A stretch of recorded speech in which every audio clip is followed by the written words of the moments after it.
Ya, pemirsa, rapat Dewan Gubernur Bank Indonesia pada 7 April 2025 memutuskan Bank Indonesia akan melakukan sejumlah intervensi di pasar offshore guna menstabilkan nilai tukar rupiah. BI menilai pasar keuangan global saat ini terdampak oleh kebijakan tarif masuk resiprokal oleh pemerintah Amerika Serikat serta respons kebijakan retaliasi tarif oleh China.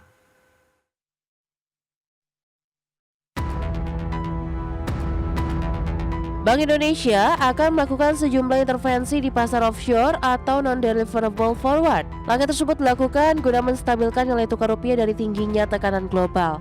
Adapun kebijakan intervensi di pasar NDF telah diputuskan dalam rapat Dewan Gubernur Bank Indonesia pada 7 April 2025. Direktur Eksekutif Departemen Komunikasi BI, Ramdan Denny Prakoso dalam keterangannya menyatakan, kebijakan tarif resiprokal yang diumumkan pemerintah Amerika Serikat pada 2 April 2025 dan respon kebijakan retaliasi tarif oleh pemerintah China pada 4 April 2025 telah menimbulkan gejolak pasar keuangan global. Ramdan menyebut intervensi di pasar offshore dilakukan Bank Indonesia secara berkesinambungan di pasar Asia, Eropa, dan New York. Bank Indonesia juga melakukan intervensi di pasar domestik sejak awal pembukaan pada 8 April 2025 dengan mengintervensi pasar falas serta pembelian surat berharga negara di pasar sekunder. Selain itu, Ramdan mengatakan Bank Indonesia juga akan melakukan optimalisasi instrumen likuiditas rupiah untuk memastikan kecukupan likuiditas di pasar uang dan perbankan domestik. Serangkaian langkah diambil oleh Bank Indonesia ini ditujukan untuk menstabilkan nilai rupiah serta menjaga kepercayaan pelaku pasar dan investor terhadap Indonesia. Berbagai sumber, IDX Channel. Ya, pemirsa, untuk membahas tema kita kali ini, urgensi menahan laju depresiasi nilai tukar rupiah. Kita sudah tersambung melalui Zoom bersama dengan Bapak Ajib Hamdani, analis kebijakan publik dari Asosiasi Pengusaha Indonesia Apindo. Halo Pak Ajib, apa kabar? Sangat baik. Baik, terima kasih atas waktu yang disempatkan. Sudah bergabung juga Mas Fitra Faisal, senior ekonomis dari Samuel Sekuritas Indonesia. Halo Mas Fitra, apa kabar? Halo Mas Pras, kabar baik. Terima kasih Bang Ajib.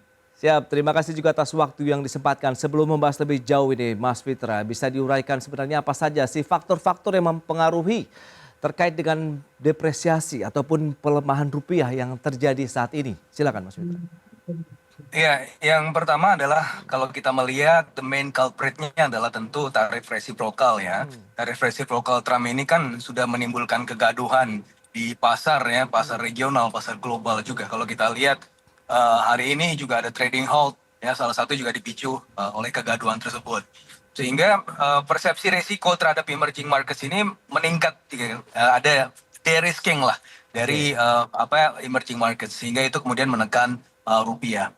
Nah, di sisi yang lain tentu kita juga harus lihat faktor-faktor domestik yang juga ada perannya juga ya, meskipun dalam hal ini kita juga melihat bahwa peran global itu jauh lebih signifikan dibandingkan dengan peran domestik. Apa saja peran domestik? Peran domestik adalah kalau kita melihat di awal tahun ini, Januari dan Februari, kan sudah defisit 31 triliun ya, 0,13% dari GDP. Dan ini yang pertama semenjak 4 tahun terakhir. Tapi memang ya kalau kita lihat, ini kan karena permasalahan dari core tax ya. Saya rasa ini akan diantisipasi di bulan-bulan berikutnya ya Pak, dari sisi revenue. Cuma masalahnya ini kan sudah menimbulkan persepsi negatif gitu ya. Dan kemudian kita juga melihat bagaimana sejak awal tahun ada isu efisiensi yang mana dianggap sebagai faktor risiko oleh investor global ya. Karena ini adalah salah persepsi ya. Seharusnya kan efisiensi itu bukan budget cut ya. Tapi ketika saya menemui salah satu dubes perwakilan asing, dia tanya kepada saya tentang budget cut. Terus saya harus jelaskan, Mr. Ambassador, this is not a budget cut, this is a budgetary allocation. Nah, ada hal-hal yang lain yang sifatnya secara domestik itu mempengaruhi persepsi investor asing, sehingga kita melihat bagaimana Morgan Stanley mendowngrade kita. Karena apa? Potensi return on equity di tahun ini terbatas. Kenapa potensi return on equity terbatas? Karena fondasi makroekonominya mungkin juga terbatas gitu kan, sehingga dia downgrade. Belum lagi Goldman Sachs yang kemarin melihat bahwa ada risiko fiskal yang bisa menghasilkan defisit yang lebih dari 2,9% dari GDP. Nah ini juga adalah satu hal yang sebenarnya harusnya mampu dikomunikasikan dengan baik. Karena kalau kita bicara Goldman Sachs 2,9% tadi, itu kan sebenarnya jawabannya adalah efisiensi. Dengan efisiensi bisa mempertahankan level defisit fiskal misalnya di level 2,53%. Tapi masalahnya adalah sekali lagi komunikasi, dan ini juga diakui oleh Pak Prabowo ya. Permasalahan dari 100 hari lebih dari pemerintahan Pak Prabowo ini adalah masalah komunikasi. Suatu hal yang positif, tapi kemudian dimaknai negatif oleh investor asing, sehingga itu juga mampu untuk menekan rupiah. terlepas juga dari tekanan eksternal yang sekarang kita sedang hadapi gitu Mas Pras. Baik, baik. Nah, Pak Ajib, dari kalangan dunia usaha sendiri, Apindo khususnya begitu, terkait dengan pelemahan rupiah begitu yang terjadi saat ini, apa yang bisa kita komentari begitu? Apa yang bisa Anda cermati begitu tren dengan kondisi saat ini? Silakan Pak Ajib. Ya Mas Pras, kalau kita lihat memang beberapa indikator makro dalam negeri Indonesia menunjukkan indikator-indikator yang tetap terkendali. Kalau Oke. kita lihat misalnya ukuran dari inflasi, kita masih dalam rentang di angka 2,5 plus minus 1%. Kemudian berbicara masalah ukuran-ukuran misalnya tingkat suku bunga acuan, kita juga menawarkan tingkat suku bunga acuan yang tetap bagus di angka 5,75%. Dan kemudian kalau kita lihat indikator politik, kita dalam stabilitas yang bagus. Tapi memang kemudian Mas Pras, kalau kita cermati dan tadi saya menyimak paparan dari Dr. Fitra, itu memang ada dua variabel yang kemudian akan mempengaruhi pelemahan nilai rupiah. Yang pertama berbicara masalah kebijakan global, di mana benar-benar tarif Trump ini memberikan daya tekan yang luar biasa terhadap sektor moneter Indonesia, karena ke depan ini dalam jangka menengah akan mengalami konstruksi ekspor impor, dan kondisi ini yang kemudian akan membuat tekanan terhadap nilai tukar rupiah kita. Dan yang kedua berbicara masalah bagaimana struktur APBN kita. Di mana struktur APBN kita itu menganut paham defisit fiskal. Dan repotnya adalah ketika kemudian kita defisit fiskal pun, pemerintah kemudian melakukan kembali otak-atik terhadap efisiensi misalnya.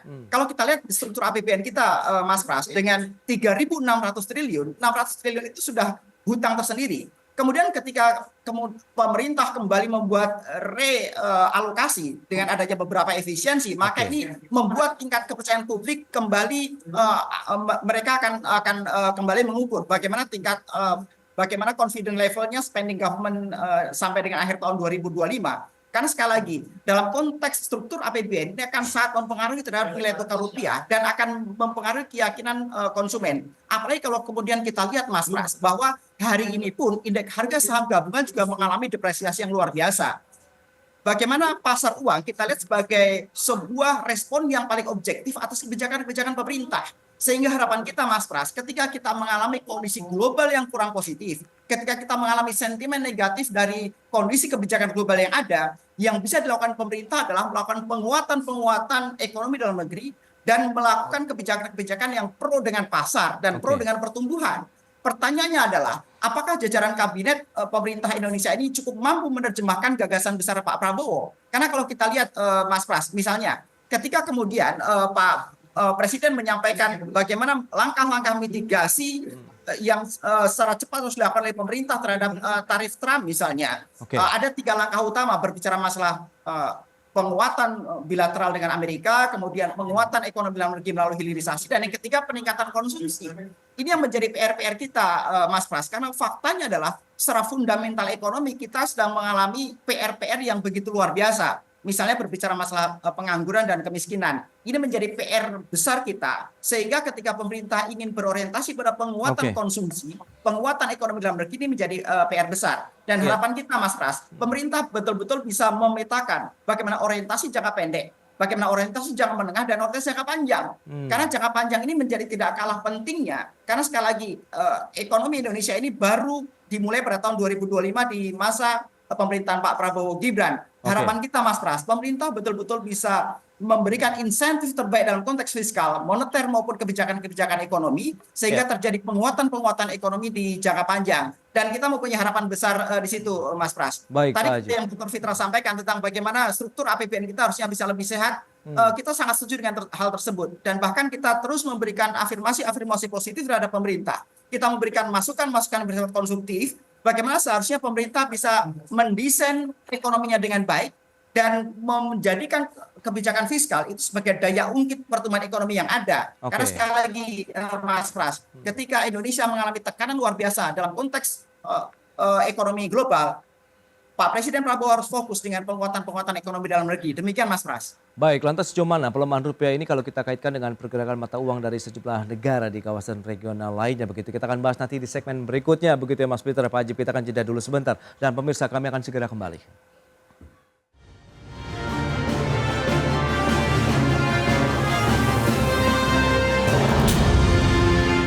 Ya, Anda masih bergabung bersama kami dalam Market Review dan berikut ini kami sampaikan data untuk Anda terkait dengan bagaimana perkiraan nilai tukar rupiah berdasarkan kurs dari JISDOR.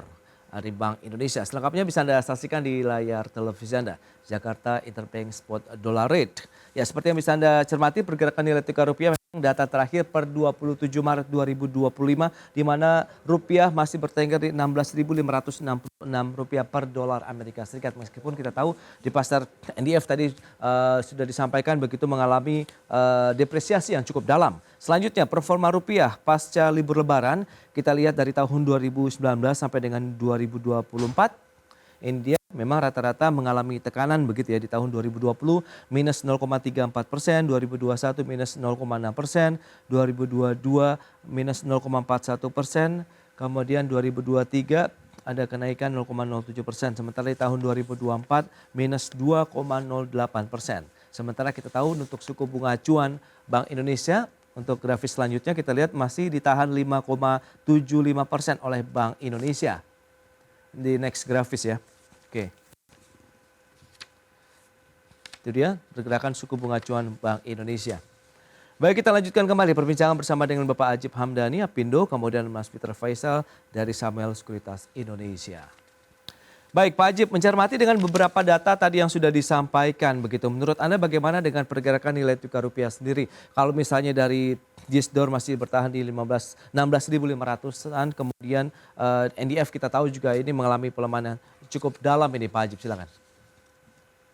Ya, Mas Pras, kalau tren penurunan nilai rupiah ini terus berlanjut, maka ini akan memberikan efek dan sentimen yang kurang positif terhadap dunia usaha. Oke. Dan bahkan bukan hanya dunia usaha, Mas Pras, tapi dalam konteks government spending akan juga mengalami konstruksi. Ini yang perlu dicermati oleh pemerintah dan juga private sector. Tetapi kemudian Apindo mengusulkan paling tidak 4 hal kepada pemerintah untuk bisa memitigasi bagaimana tren penurunan ini bisa dihentikan, Mas Pras. Yang pertama berbicara jangka pendek, Apindo tetap mendukung bagaimana kebijakan pragmatis jangka pendek dari pemerintah untuk misalnya menahan dana hasil ekspor misalnya DHE. Di mana DHE itu kan ditahan sekarang dalam waktu 12 bulan ke depan.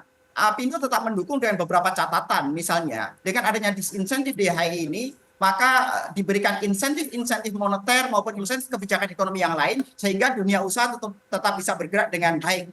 Ini yang kita dorong ke pemerintah, Mas Pras. Jadi satu sisi kita mendukung gerakan-gerakan dan kebijakan-kebijakan positif dari pemerintah untuk memperkuat nilai tukar rupiah, tapi sisi lain kita terus berikan masukan konstruktif agar dunia usaha terus bisa berjalan dengan baik. Ini berbicara masalah orientasi jangka pendek. Karena kita lihat Mas Pras bahwa dengan adanya DHI yang ditahan selama 12 bulan, ini memberikan sentimen positif terhadap penguatan nilai tukar rupiah. Kemudian berbicara kedua berbicara masalah jangka menengah, Mas Pras. Karena sekali lagi ini tidak hanya berbicara masalah sporadik, berbicara hanya jangka pendek dan tidak terukur. Kita harus secara komprehensif, misalnya adanya orientasi ekspor dan substitusi impor. Ini harus didorong oleh pemerintah. Kemudian yang ketiga adalah berbicara masalah penguatan daya saing.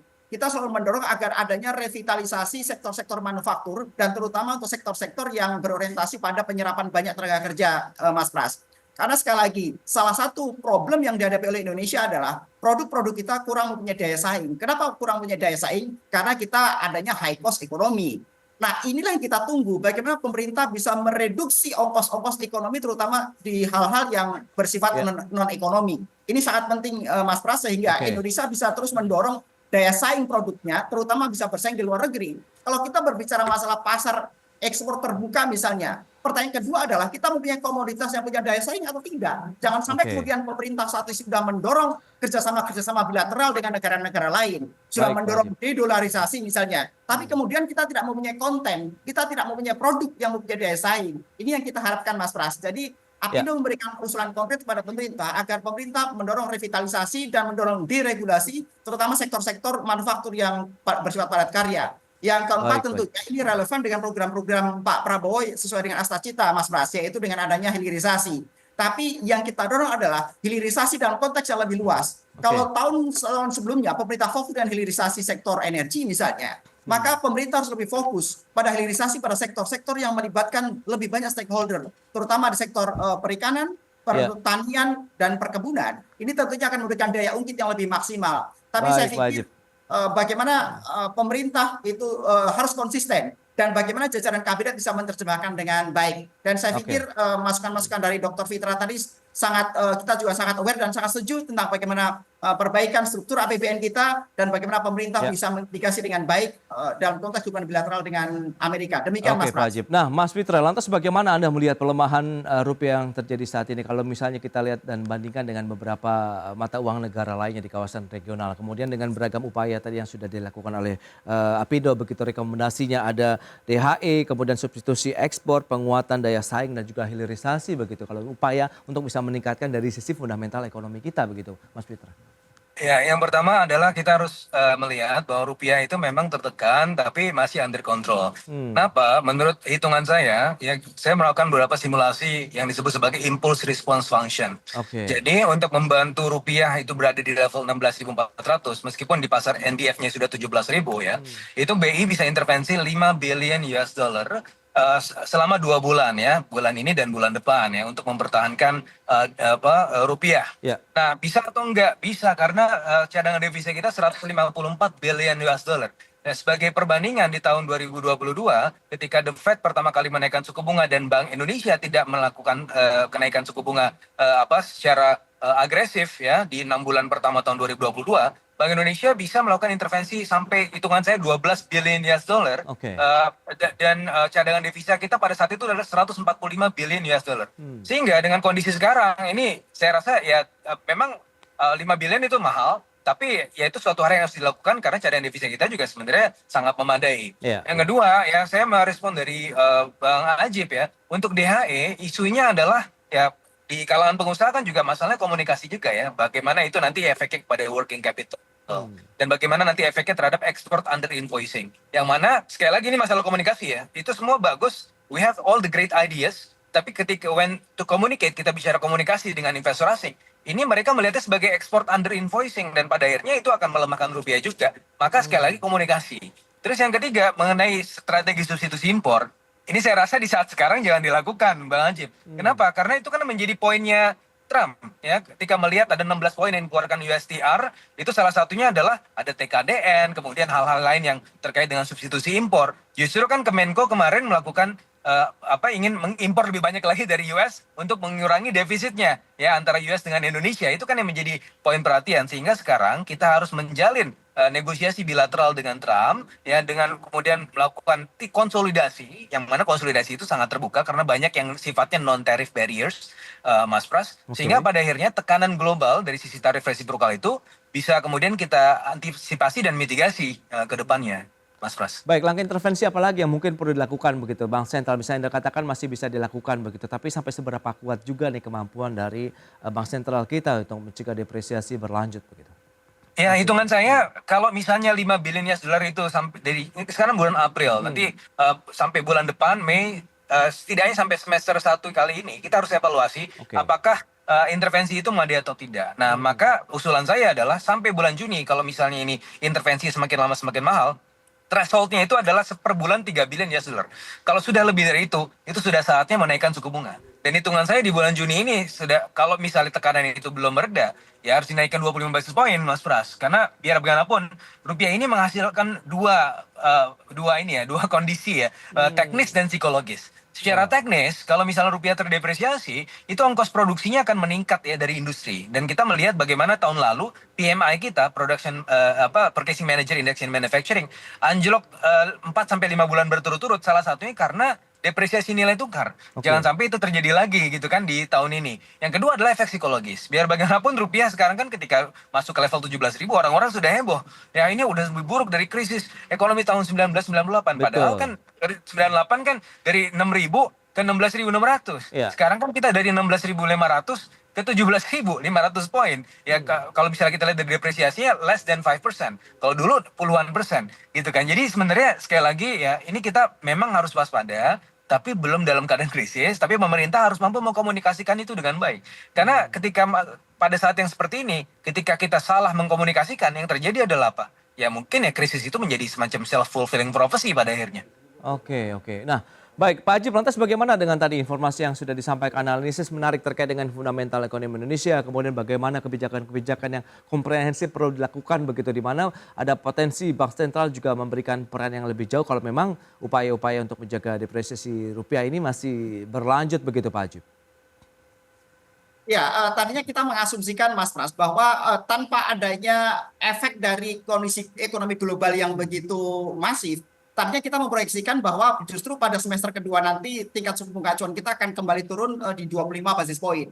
Tapi kalau kita melihat realitas ekonomi global yang ada, Mas Pras, memang akan berat untuk Bank Indonesia melakukan kebijakan moneter menurunkan tingkat suku bunga acuan. Dan bahkan tadi Mas Fitra menyampaikan bahwa yang paling logik adalah ketika kemudian dolar terus mengalami penguatan dan rupiah mengalami pelemahan, kalau sampai psikologis menyentuh angka 17.000 misalnya, yang notabene ini sudah terjadi di pasar luar negeri, maka yang paling logik adalah memang menaikkan tingkat suku bunga acuan, karena itu akan memberikan sentimen positif terhadap penguatan nilai tukar rupiah. Nah, tapi sekali lagi pemerintah harus berhitung secara komprehensif, Mas Pras, karena juga ada risiko ketika terjadi kenaikan tingkat suku bunga acuan, yaitu likuiditas tentunya akan semakin berkurang, karena keuangan akan tersedot ke arah misalnya ke SBN dan lain-lain. Dan apalagi kemudian ketika tingkat suku bunga acuan itu diikuti oleh tingkat suku bunga komersial misalnya, sehingga likuiditas akan semakin berkurang di kegiatan perekonomian dalam negeri kita. Tapi sekali lagi begini Mas Pras, tentunya kebijakan fiskal moneter ini dibutuhkan sebuah bauran yang ideal dan komprehensif, karena kita tidak bisa melihat secara parsial. Tapi kalau kemudian misalnya dolar sudah menyentuh angka 17.000, maka mau tidak mau memang yang paling efektif adalah menaikkan tingkat suku bunga acuan. Sebuah hal yang kondisi kurang ideal, tapi saya pikir itu menjadi relatif diperlukan ketika memang kondisi ekonominya kurang ideal. Jadi Mas Pras, beberapa poin kita sepakat dengan yang Mas Fitra sampaikan tadi. Dan sekali lagi dunia usaha akan terus mendukung pemerintah sepanjang pemerintah itu bisa mendorong kebijakan-kebijakan yang bersifat komprehensif. Jangan sampai satu isi bersifat parsial dan memberatkan dunia usaha. Demikian Mas Pras. Baik, itu dia yang perlu dilakukan memang bagaimana kebijakan komprehensif. Tapi proyeksi terakhir Mas Fitra terkait dengan pergerakan nilai tukar rupiah kita ke depan ini akan seperti apa dengan beragam upaya yang sudah dilakukan pemerintah begitu? Ya kalau kondisinya itu memungkinkan, saya melihat bahwa rupiah di tahun ini masih bisa lah beredar di 16.600, 16.700. Karena memang kita harus memperbaiki fondasi rupiah juga, Mas Pras. Fondasinya apa sih? Current account deficit. Kita kemarin sudah 7 kuartal berturut-turut defisit gitu ya. Itu harus diperbaiki. Nah untuk kemudian menipiskan defisit itu apa? Ya industrinya nih teman-temannya Mas Ajib nih, usahanya harus difasilitasi, industrinya harus melakukan ekspansi, supaya apa? Supaya nanti kita bisa mengekspor lebih banyak, itu kan sebenarnya kata kuncinya. Dan mengekspor lebih banyak bukan artinya kita menghambat import sebanyak-banyak, ya enggak. Kalau belajar dari Vietnam, belajar dari China, mereka mengimpor nggak apa-apa, tapi kemudian import itu barang produksi, barang kebutuhan bahan baku dan barang modal, itu untuk diekspor lagi. Nah itu sebenarnya kuncinya adalah di industri ya, ketika industrinya bangkit, maka sebenarnya rupiahnya juga bisa relatif lebih kuat begitu kan. Jadi jangan sampai kemudian fondasi rupiah itu kita tinggalkan. Apa yang dilakukan oleh Bank Sentral itu adalah ini aja, cuma kasih Panadol, obat gitu ya, untuk meredam demam. Tapi kalau misalnya obatnya terlalu banyak, itu kan kena ginjal juga. Tadi yang disampaikan Mas Ajib. Kalau kita suku bunganya terlalu tinggi, ya itu nanti ekonomi juga mandek juga dong gitu kan. Ginjalnya bisa rusak, ekonomi juga bisa rusak. Nah akhirnya maka penyebabnya apa? Industri. Sekarang kita sudah kontribusi sektor industri tinggal 18% dari GDP. Itu minimal 26%. Nah ini harus butuh waktu ya. Dan untuk itu kita juga harus sabar. Oke, itu dia beberapa poin yang perlu dicermati juga. Semoga bisa menjadi panduan lah tadi apabila memang ada pertemuan begitu antara pemerintah, pelaku usaha begitu maupun para ekonom nanti untuk bisa menghasilkan suatu solusi yang komprehensif begitu dalam menjaga nilai tukar rupiah tidak terlalu mengalami depresiasi yang lebih dalam lagi. Baik. Mas Fitra Faisal, terima kasih banyak atas analisis informasi yang sudah disampaikan. Mas Ajib juga Pak Ajib, terima kasih juga atas informasi dan update yang sudah diberikan kepada pemirsa pada hari ini. Selamat melanjutkan aktivitas Anda kembali. Salam sehat, terima kasih Pak Ajib, Mas Fitra. Sama-sama. Terima kasih Mas Pras, terima kasih Mas Fitra. Terima kasih Bang Ajib. Pemirsa, 1 jam sudah saya menemani Anda dalam market review dan perbaharui terus informasi Anda hanya di IDX Channel, your trustworthy and comprehensive investment reference. Karena urusan masa depan harus terdepan, aku investor saham. Saya Prasetyo Wibowo beserta seluruh kerabat kerja yang bertugas pamit undur diri. Terima kasih, sampai jumpa.